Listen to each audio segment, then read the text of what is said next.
All right, let's go ahead and get started. Thank you all for joining us for our second electric vehicle stakeholder initiative webinar.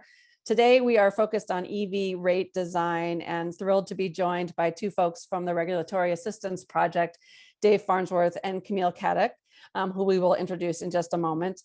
Before we get started into their presentation, though, just wanted to do a couple of housekeeping things. The first thing is to let you know that this webinar will be recorded. So if you are unable to attend the entire thing, or you have colleagues that you want to share it with, we will be sending out the recording so you can do that. Please keep your lines muted. We will have a question and answer session at the end where you're welcome to unmute yourselves and ask your questions. But during the presentation, if you could keep yourself muted and ask any questions that you have via the chat function, that would be appreciated. And definitely put those questions into chat. This is intended to be an interactive presentation discussion with you all. Dave and Camille are going to present some information, but definitely ask your questions as we go along and at the end. For those of you that haven't been a part of the Electric Vehicle Stakeholder Initiative, just wanted to give you a really high-level overview of what we're doing and how you can be a part of it. Back at the beginning of this year, the Nicholas Institute, where I am from, kicked off in partnership with the South Carolina Energy Office an initiative to really dig into electric vehicles and electric vehicle charging station adoption throughout the state. And so the objectives are here, really to just understand the legislative and regulatory environment surrounding EVs and the charging stations, identify challenges and opportunities for these, and develop a set of recommendations surrounding EV penetration and charging stations in South Carolina. So working together as a stakeholder group to come up with recommendations and solutions to move South Carolina forward.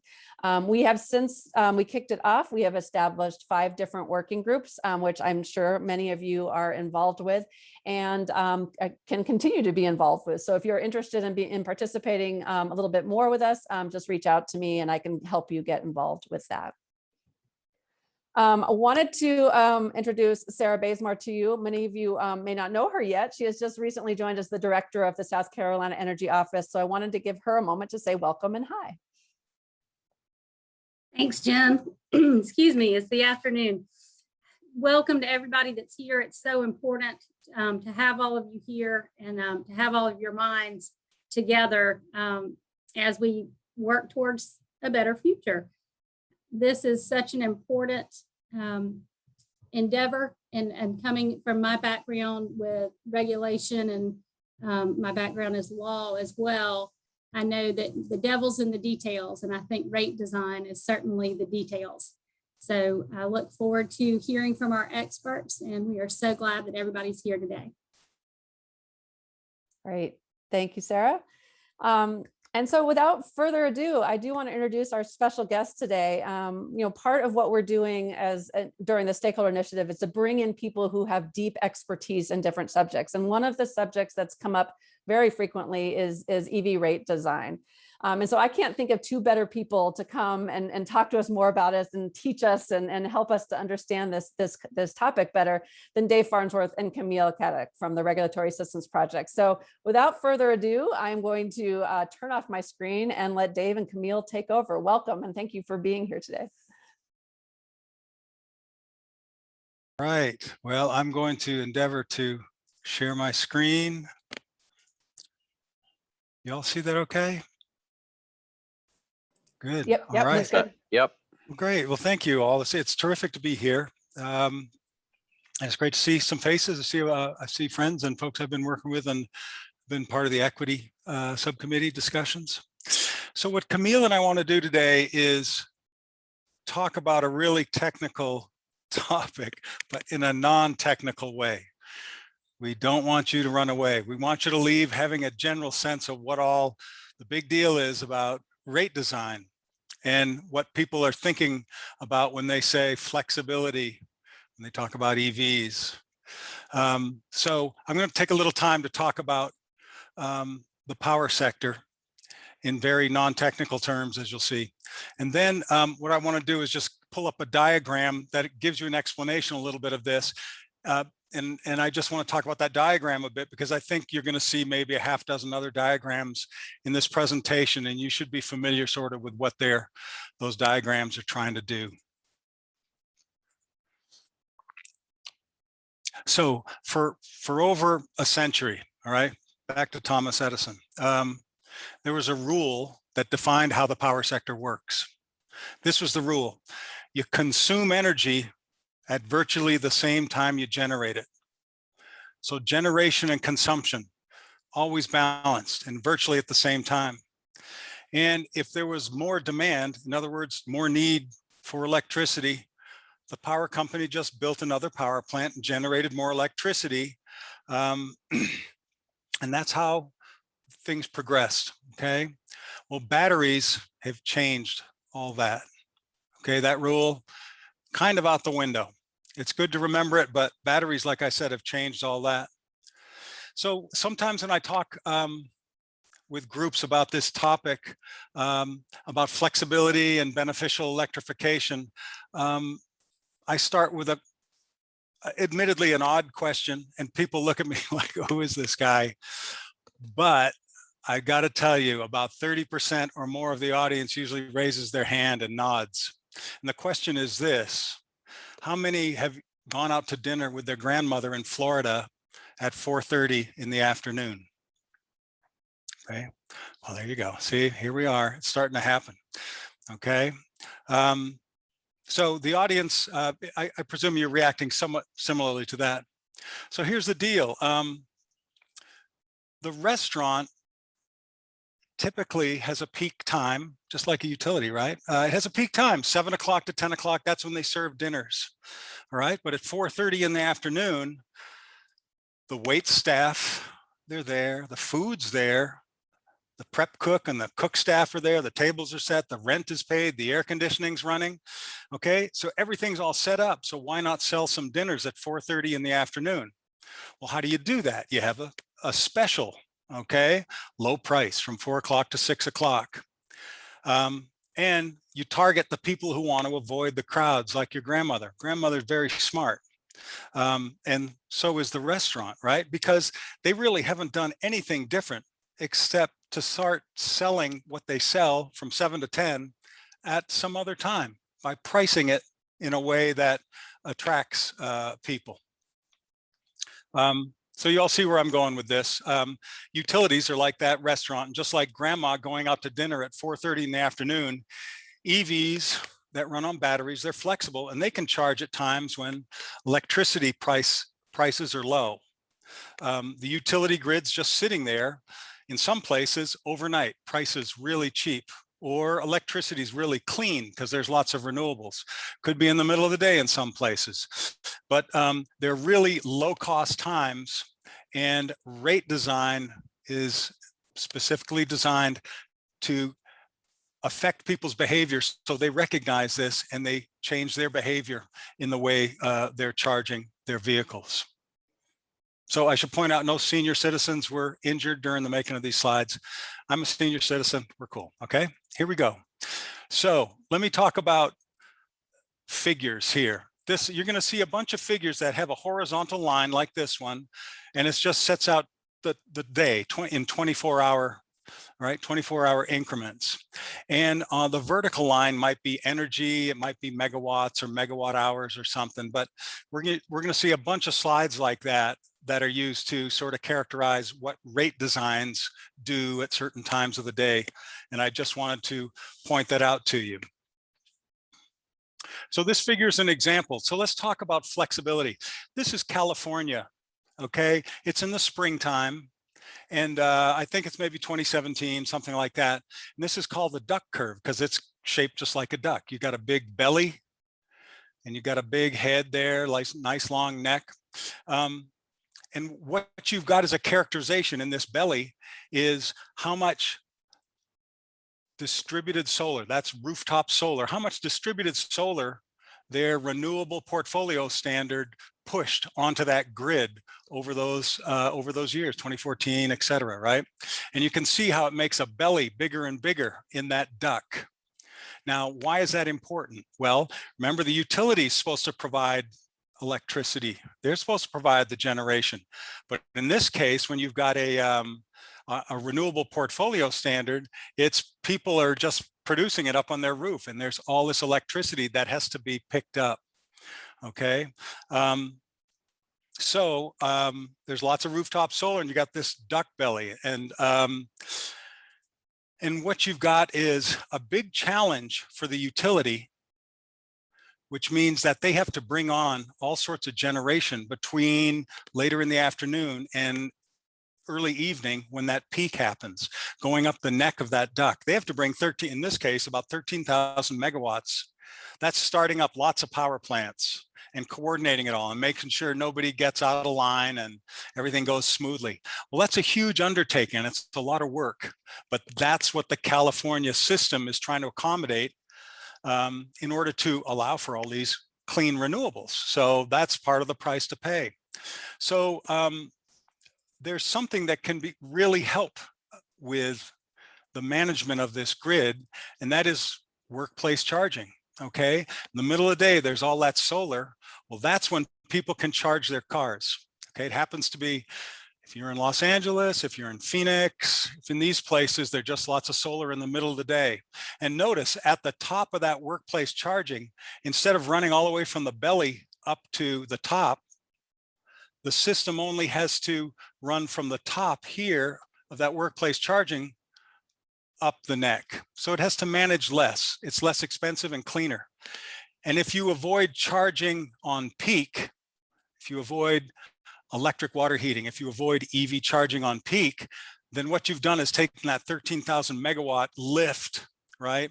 And you've shrunk it. It's just easier for the system to manage that way.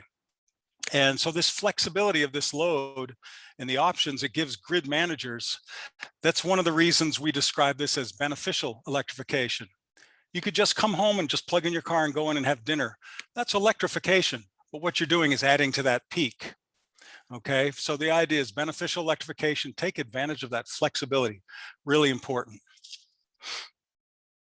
I've used the term beneficial electrification. Let me just explain that term really quickly, because not all electrification is created equal. What we've done is articulate a three-part framework for understanding how electrification can work. And we consider a project or a measure or a strategy to be beneficial electrification if it meets one or more of these criteria, one of these conditions, right? Without negatively affecting the others. Does it save consumers money? Does it reduce environmental impacts? And does it enable better grid management? This is not an analysis. This isn't a hard, fast test. It's just a way to describe this. And what we're going to do is talk about that third part today, enabling better grid management. So when we say enables better grid management, we mean that it takes advantage of that flexibility. Charging can happen at less crowded, less expensive times, just like grandma going out to dinner, less crowded, less expensive times.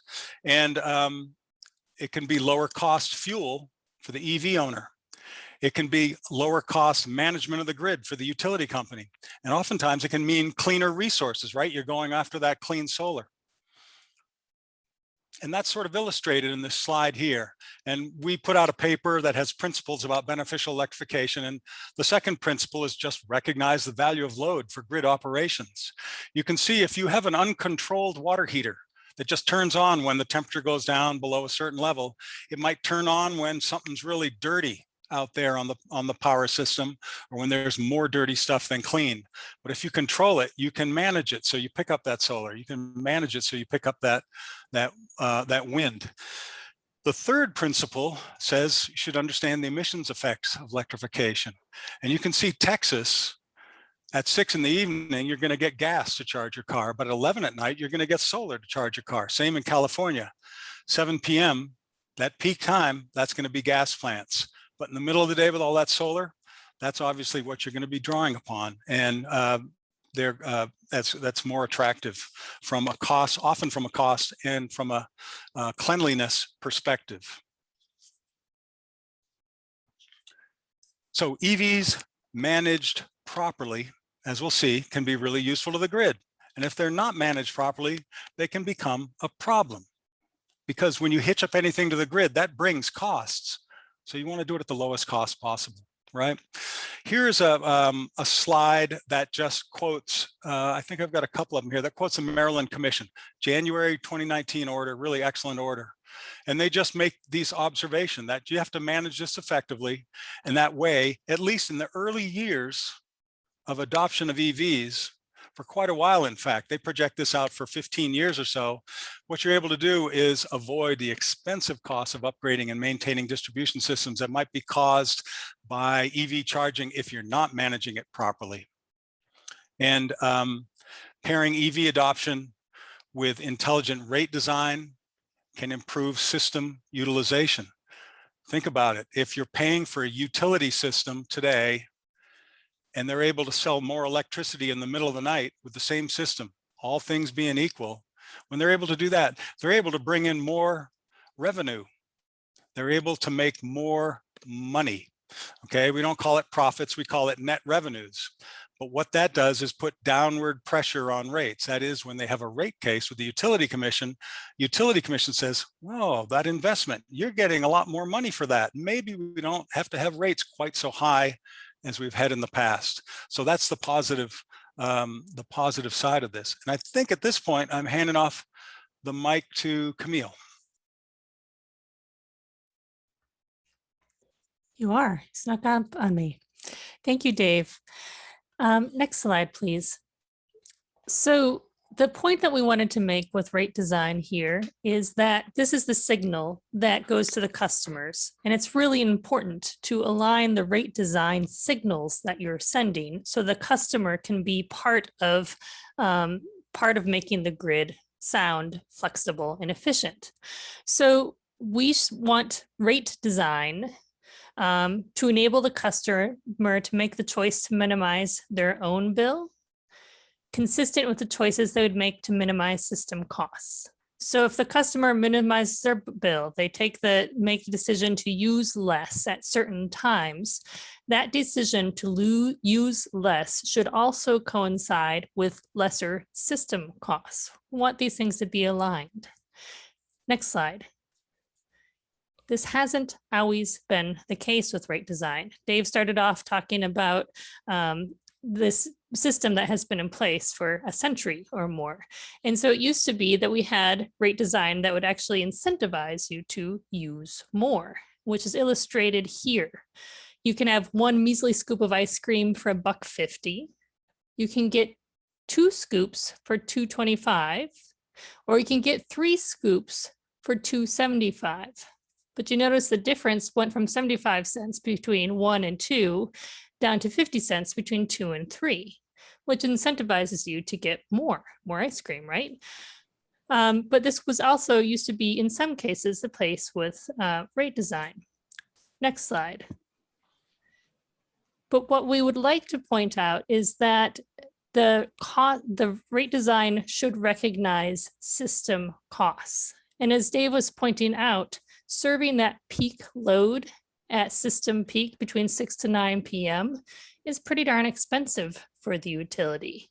And that should be communicated. But also shifting that to time of use rates, which recognizes when the costs are expensive, when things are cheap, makes more efficient use of the grid, which is the shifting peak illustrated on the right. So time of use rates, which we're talking about now, reflect these system costs and communicate it to the customer. So, sorry, next slide, Dave. This example showing from Sacramento Municipal Utility District shows that. It shows the peak costs between 5 and 8 p.m. is more expensive than the off-peak costs, which is overnight. And this type of communication of those time of use rates helps to effectively helps the customer to be able to make decisions that are consistent with the system costs that the grid is experiencing. Next slide. We also know that this communication from the utility to the customers has an effect. Specifically, it has an effect of when EVs are charged. This example shows at Dallas-Fort Worth with standard rates, meaning that there's a flat rate across a number of hours. It's not time of use, and they average the costs of the grid for the for the customers. The customer doesn't see those differences that the utility is experiencing in the cost to provide service. So what we see here in Dallas-Fort Worth, when the customer sees no difference in their bill, they charge at the peak time. But if we go over to the right to San Diego time of use rates, with that communication of when things are cheaper for the utility or more expensive, you see that the EV customers change their charging behavior and moved when they charge their vehicles to the cheaper time for the grid for the utility. Next slide. Camille, can I stop you for a second? There was a question on that last slide from Ben. He asked about the SMUD, which I think was a city, and I can't remember which one. But with off-peak, there seems to be a super off-peak example for EV charging. How does the utility determine that an EV is being charged? Can utilities utilize AMI to determine when EVs plug in and apply specialized rates? So is there a way to notify the customer when these different rates are changing? Right. So it depends. There's different programs. Some use AMI, some use a different EV meter. But all of those rates are explained in the program that a customer would enroll in. And this is another point that we'd want to make: how clear those instructions are. An example, explanation of the program really matters for customers being able to say, okay, I understand the program, I want to enroll, this is when I'm going to charge, and here's how I'm going to program it. What I want to explain is that EVs are increasingly smart, like our phones. You can set it and forget it. The utility doesn't necessarily have to be involved beyond explaining what the rates are, but people can then set their EV to charge in the same way that we would set our phone to remind us of something. We can automate it so that the EV can then be programmed to charge to take advantage of that. Key here is that the utility needs to communicate when that super off-peak time is through the program that is explained to them. Dave, did you have anything to add on SMUD? Yeah, thank you. Can you hear me okay? Yes. Yeah, if you look down at the bottom there, you see a little house with a little car and a plug and a 10.16 cents. That's a rate for a whole house time of use rate. But what Camille explained, here we're looking at an EV only rate, and oftentimes all you need to get, even if you don't have AMI, is you get a charge point charging station. It gets plugged in. It's 220 volts, just like a clothes dryer.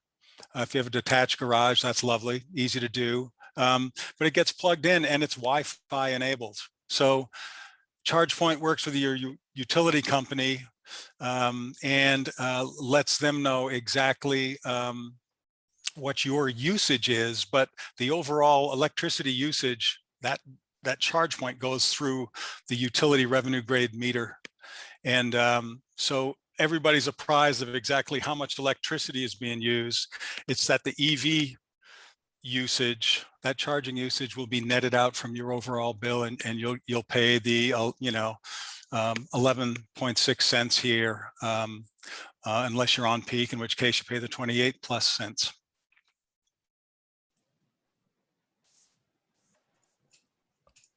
Shall I move to the next one after this, Camille? Yes, please. Okay. So the next point is, how does utility communicate this to the customers? We know that it matters that EV owners can change their behavior. And so what does this look like when you design the rates? I'll give you two examples here beyond the SMUD one. This is for Burbank Municipal Power. They had an optional TOU for EV owners. And the point that I wanted to zero in here on is you have the off-peak cents, 8.2 cents per kilowatt hour. This is showing the summer. And you have the on-peak, which shows 24.5 cents. So there's quite a spread between the 8.2 cents and the 24.5 cents, such that people would pay attention to the fact that it's more expensive to charge on peak And there is a real advantage and incentive for me to charge off-peak, which is the type of signal that we want the rate design to send to enable this type of behavior. Next slide. As Dave was talking about with California, with the duck curve, this rate design reflects a way to manage that as well, because you'll notice they have an off-peak from 12 a.m. to 9 a.m. They also have a super off-peak, and notice when that is. It's from 9 a.m. to 2 p.m. when they have all of that abundant solar. So this is the rate design signal to send to EV owners, commercial EV rates as well, to say, this is when we want you to charge to fill up the belly of that duck so that we have less ramp later. It also makes it expensive to charge during that peak, the 4 to 9 p.m. So this rate design is the signal to change that duck curve to increase the belly and decrease the peak at the head from that earlier slide that Dave showed. Next slide, please. Another point that we wanted to make here is that electrification is the most helpful to manage the costs of the grid and to manage the load. So this graph shows an annual load profile. So unlike the other ones, which is a 24 hours, this is the whole year for Rhode Island in 2016. And the horizontal line shows all 8,760 hours with the demand in megawatts on the vertical axis. The key thing here is that the top 1%, which is in the blue, is 9% of the total spending on the system. 1% of the hours, 9% of the costs. The top 10% of hours with red bar represents 26% of the total amount of spending. So the top 11% represents well over a third of the cost for all of the grid was in those minimal hours. So if we can move the usage away from those times, fall in the red bar or the blue bar, into other less expensive times, again, going back to the restaurant example, shift the usage to the least expensive times, we are benefiting the grid and providing good grid management experience, but also lowering costs for all. Next slide. So we've focused quite a bit here on the signals, the time of use, switching to a rate design that helps integrate EVs in a way that is beneficial and decrease the cost in the grid for when it's more expensive. So it's managing the load away from those high cost hours. And we're talking about peak load and cost reduction in ways that will also improve reliability and reduce emissions from power production. So now we're going to switch into a few other rate design considerations. And next slide. One more slide. We've talked quite a bit about time of use rates, but there's a couple of different flavors of time of use rates, like ice cream. This one shows that if you integrate time of use rates, you do get peak load reduction. The light blue shows simple time of use rates. The red also shows critical peak pricing. Critical peak pricing puts high price on a couple of hours per day due to high demand. Hot, humid days have high demand, and a critical peak price makes those few critical peaks pretty expensive. Peak time rebate is the flip side of that. And this recognizes the same conditions, hot, humid day, it's a critical time for the grid, but it pays customers for staying away from the peak times. So CPP punishes you for bad behavior, and peak time rebate rewards you for good behavior. There's slight variations on the time of use application. Dave.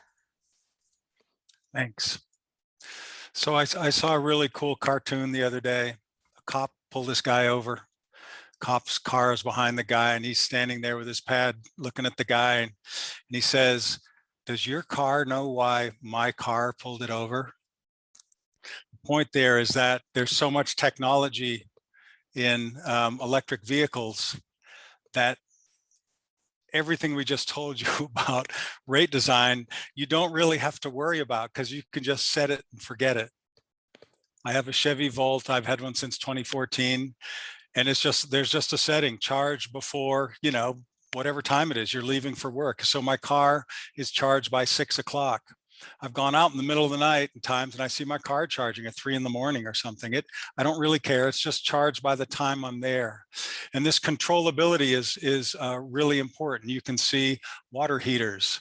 They have a really just, they have a little item attached to it. It's required, I think, in the state of Washington and Oregon.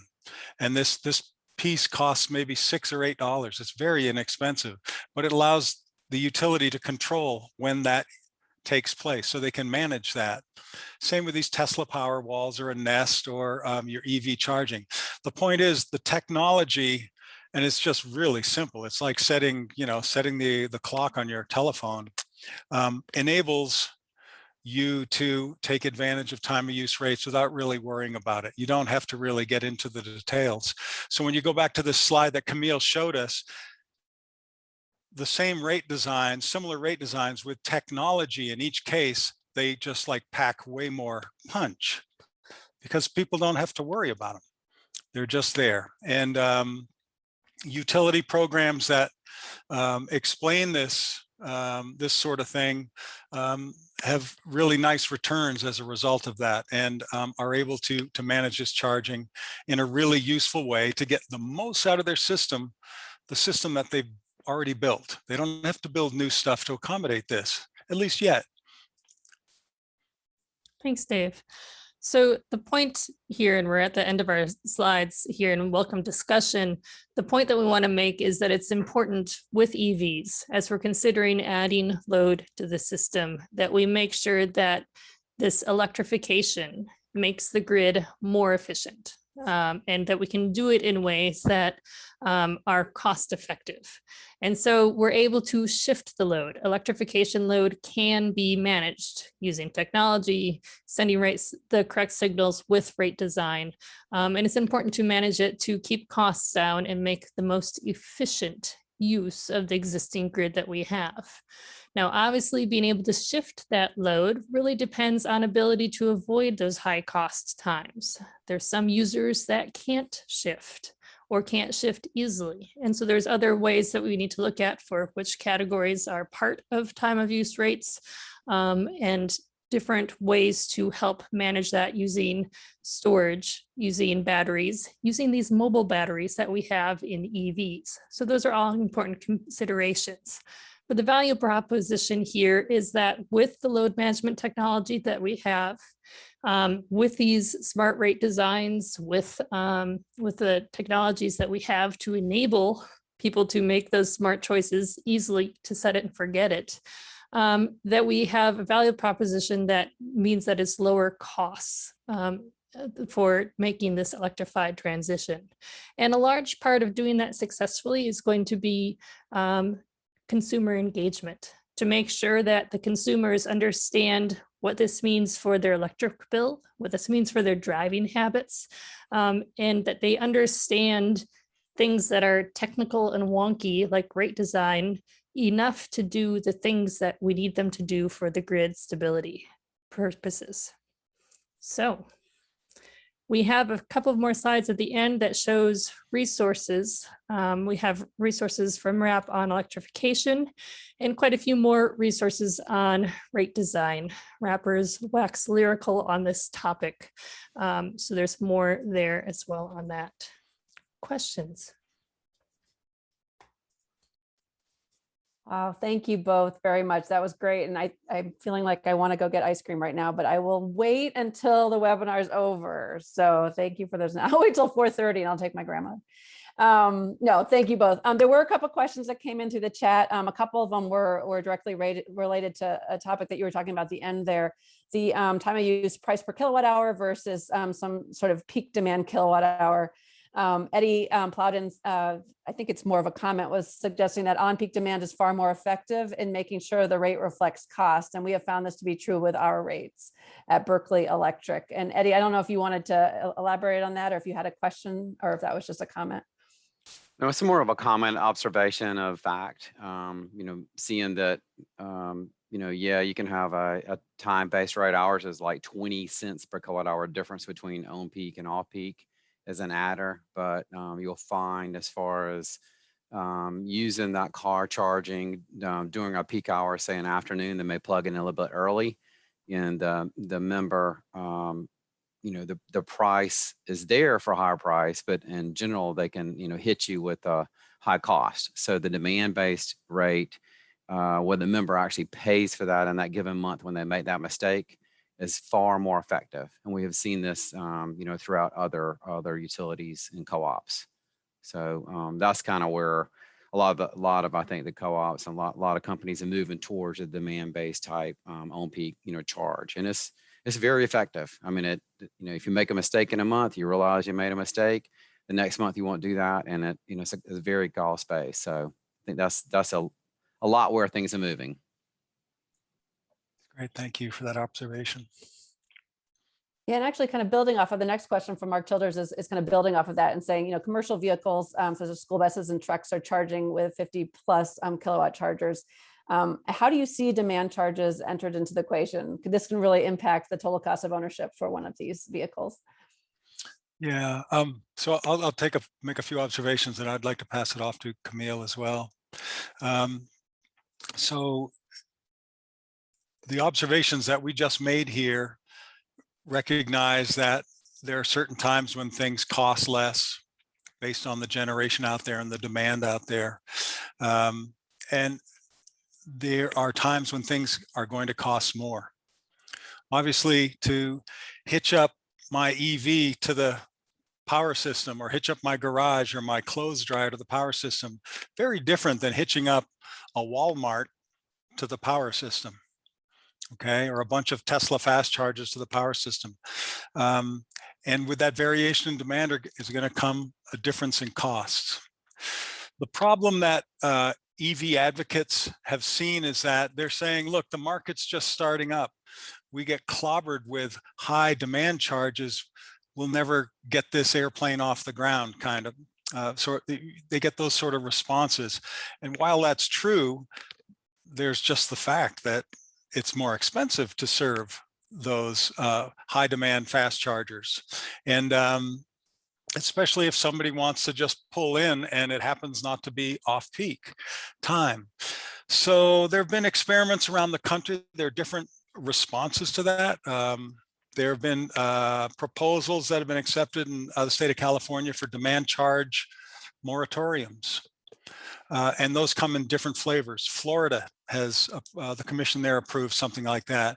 And basically what I think it's PG&E, I'm not positive, could be Southern Cal Ed, but they say, look, we will hold off on using demand charges for 5 years, then phase them back in. Okay, so that nascent market doesn't get clobbered, but we recognize that their costs, that'll get phased back in.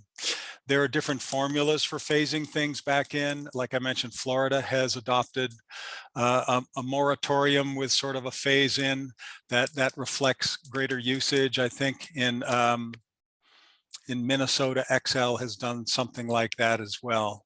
But they're just different ways of figuring out how to do this. And there's some flexibility. And I think that commissions have been open to trying to figure out how to do this. There's also really interesting technology out there. There's a company, I wish I could remember their exact name. I think it's FreeWire.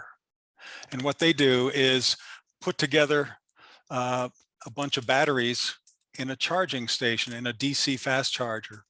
And what they do is trickle charge them overnight when electricity is cheap, and then allow you to get the big hit off their charger during the day. And what they do is arbitrage the price difference between the two, and it's not such an extreme cost. It's a little cheaper way of providing that charging. Sorry to run on. Camille, I didn't want to cut you off. So the only thing to add is that these are all, it's all rate design considerations, right? There's a lot of details here, but with demand charges, there's importance to think about the percentage of the bill that is demand charges. So the demand charge is trying to, the theory and the argument is to recover the cost of the demand. And for these big EVs, like big Tesla superchargers or buses, it's not insignificant demand that is suddenly placed on the system.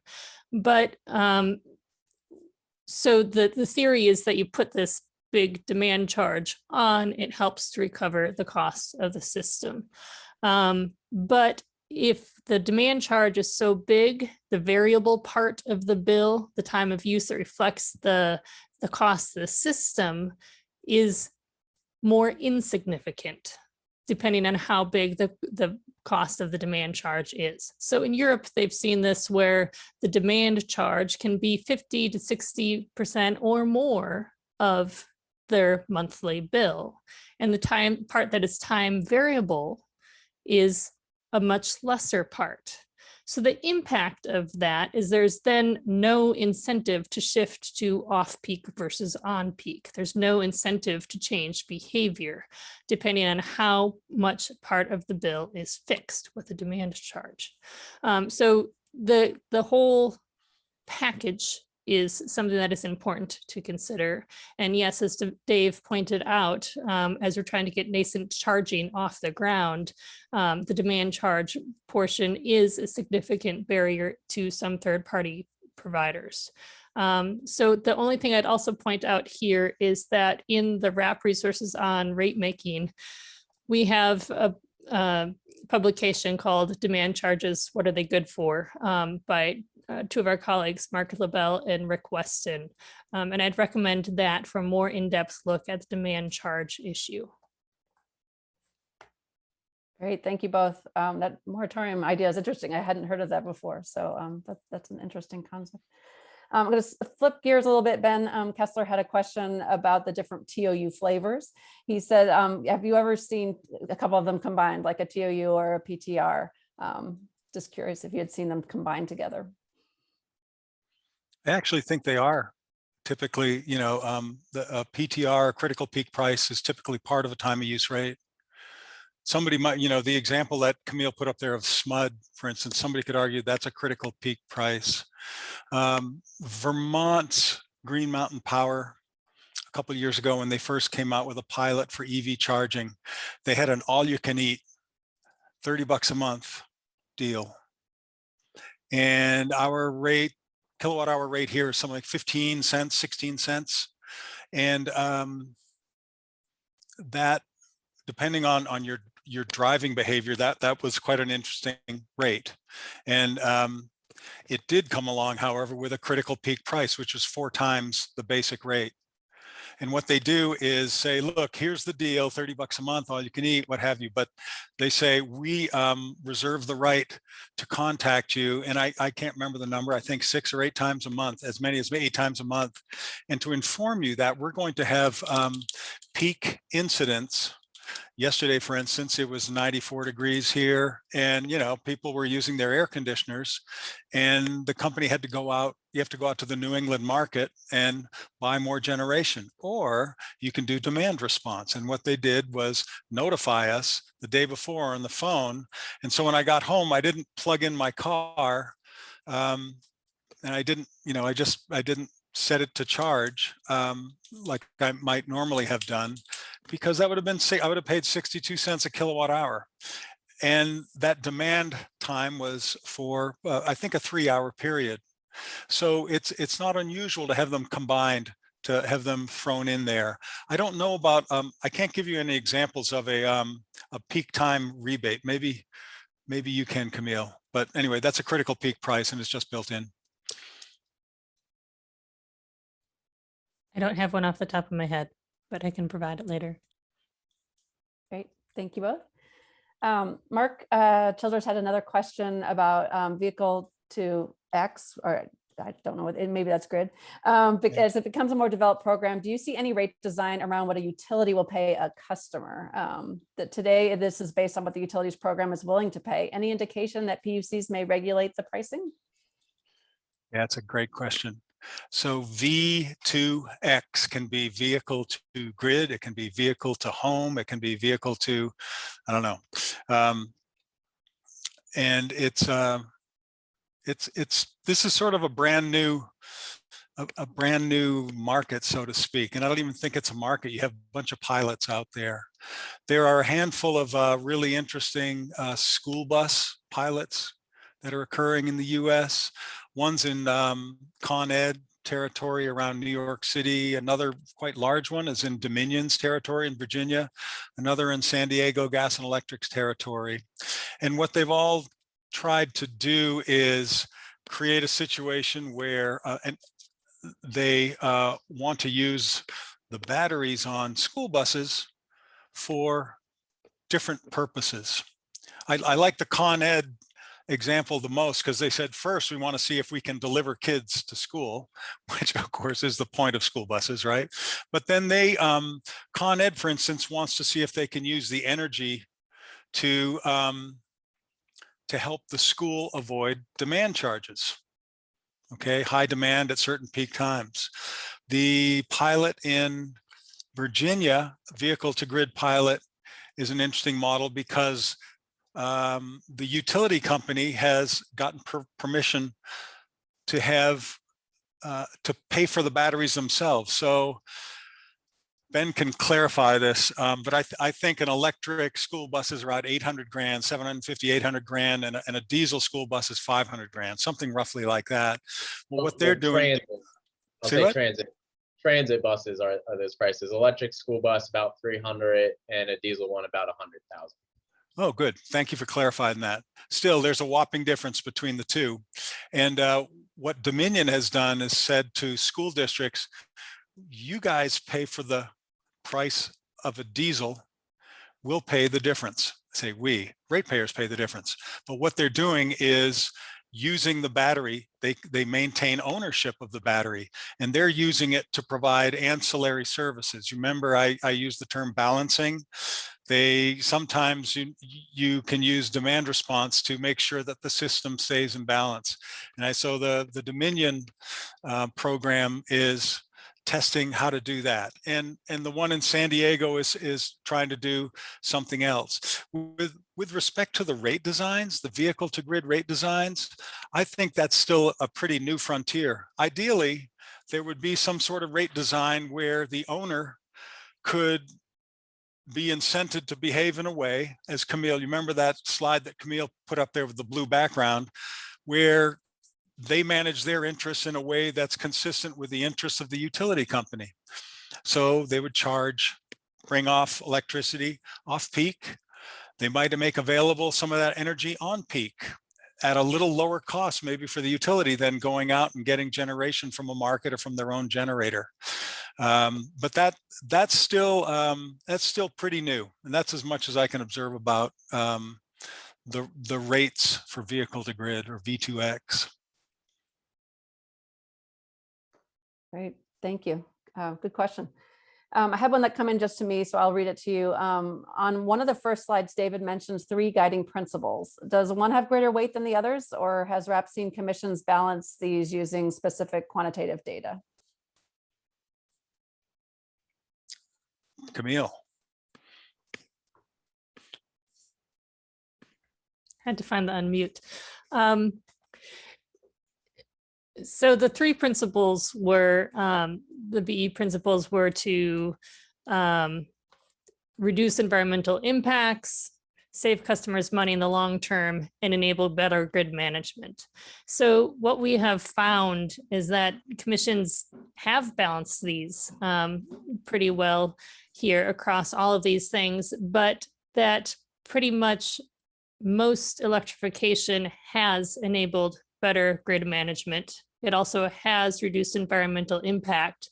And then what it comes down to is determining the length of time for the customer the customer, saving the customer money. The longer the time, the long term that you look at it and over the life of the measure, et cetera, the cheaper it is for the customer. So I think we've found that all three of those principles still hold in the 3-4 years since we have started talking about this, and that customers or that commissions are weighing these sometimes differently, but more or less equally has been what I've seen. Dave? No, I think that's correct. I think that's correct. They should not be confused for a benefit cost analysis. They're a way of talking about electrification that's that non-specialists can use to discuss this, and policy people can use to discuss this. There are a lot of costs and benefits and lots of detail that goes into this. And sometimes, you know, a customer, it may be a little bit more expensive for a customer. Okay, some customers might get great rebates and others get no rebates. So those will be different, but as far as illustrating how to manage electrification, I think those provide really pretty useful guardrails. They seem to continue to provide those guardrails.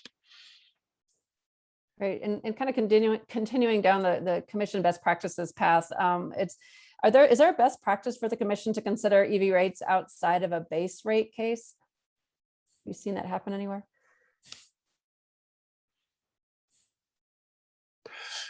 There are, I was talking with a staffer from the Minnesota Commission who has said, we were talking about data reporting for EVs, and she said, we have approved or are involved in reviewing 26 different proposals for EV charging.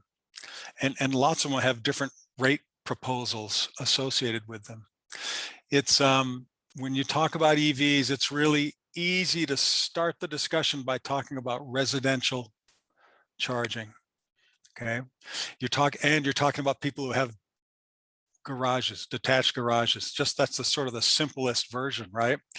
But there are fleets. What are the puts and takes associated with fleets, and how should rate design work there? Or public charging or transit. And it has a lot to do with the things that utilities have done for years, which is sit down and figure out what their distribution system can provide in the way of support, whether or not it can provide what's needed without being built up, whether there's additional investment that needs to be made.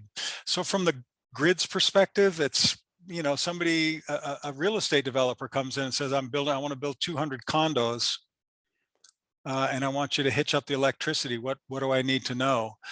You know, the utility company will take out its pencil and figure out what it needs to do to provide that service. And there's really no difference between that and any of these EV markets and the rate designs that might follow. The point that I'd add, though, is that from a policy perspective, states might want to promote EVs, or states might want to promote EVs to avoid emissions, or promote more public transit. And so that'll sort of go in and weigh on rate designs. But the cost basis, so a lot of this stuff looks similar from the point of view of the company and the grid. Great, thanks, David. A question from Jack Floyd. Is there any evidence yet that customer adoption of TOU rate designs for EVs are trending commensurate, I can't say that word, with EV adoption rates? Who's using big words in my chat? The historical adoption of TOU has been less than exemplary. So have you seen trends? I mean, are they trending the same way? I would say yes, but it's really hard to, I say it's kind of hard to draw general considerations from lots of anecdotal evidence. For instance, you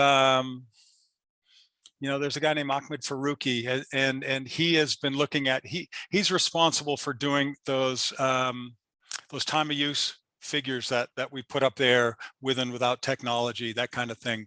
And he's got a lot of experience with that. And he's made observations that while people are familiar with the concept of time of use rates, there's a relative small percentage of Americans who've got time of use rates available to them. And there's mixed experience with time of use rates when it comes to how they're applied. Some people say you really should have EV only, and others say, no, it should be whole house. It should be everything. Well, the points we made about technology is they just set it and forget it. That's easy with your EV, but if you have a whole house rate, when are you going to run your dishwasher? When are you going to do laundry? Should you take a shower now? Should you wait till tomorrow to take your shower? You know, all these questions. It's really easy to manage your EV charging, much more difficult at the whole house level to manage that. And consequently, the uptake on whole house time of use rates has been pretty anemic, right? It's not been great. So I think where utilities have been able to articulate a good price differential, and I think Eddie pointed out that there's a 20-cent difference between the peak cost and the off-peak cost in Berkeley. That captures people's eyes, and if they're able to do, if it's an EV only rate, then that's quite interesting, and it's not a huge lift on the part of consumers to react to that.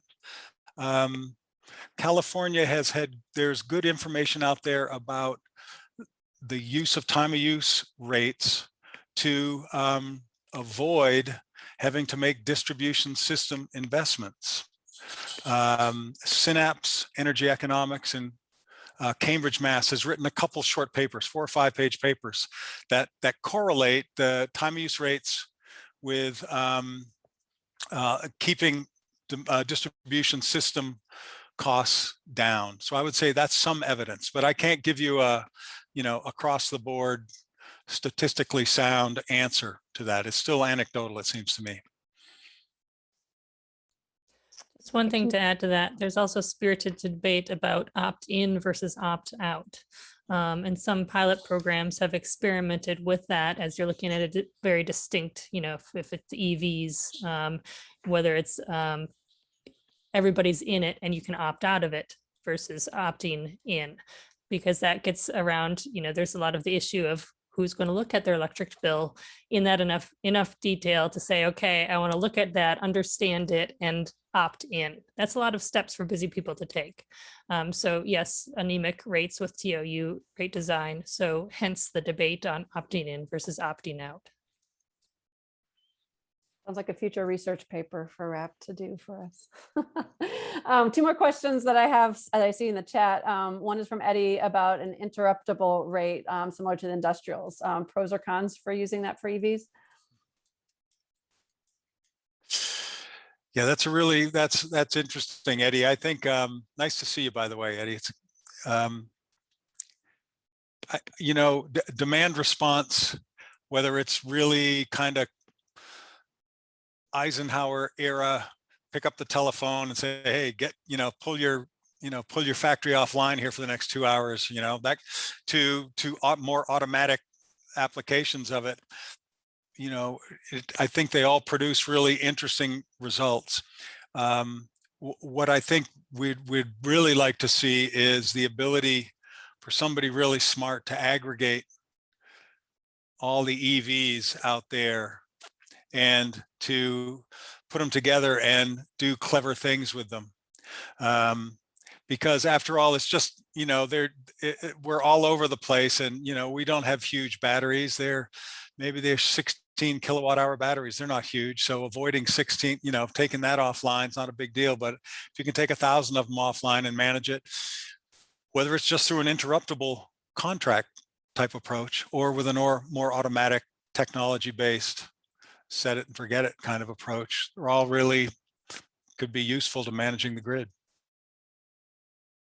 Great, thanks. And I know we're at time, but this last question is probably will take more than a minute to answer, but I'll give you guys a minute to answer it. The last one from Thad. And I know some of you have to drop off, so thank you all for joining us today. But absent state EV mandates, what is the role of the regulator in proactively anticipating the EV market development or even taking steps to induce the market? That's a big question, but thoughts?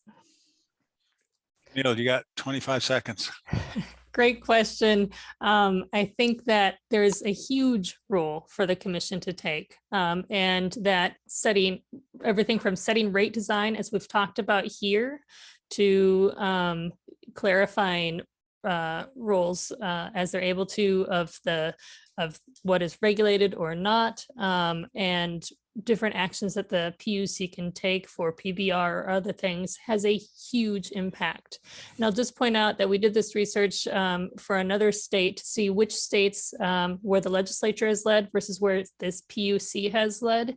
And it's a mix. It's a real mix, about maybe off the top of my head about 50-50, where a lot of state commissions have said, look, rate design and a lot of these issues are well within our purview, and we're going to take actions that really affect this nascent market here. And so I really want to emphasize the role of the commission here, and how that it's very valuable that they take the steps within their purview to do these things now.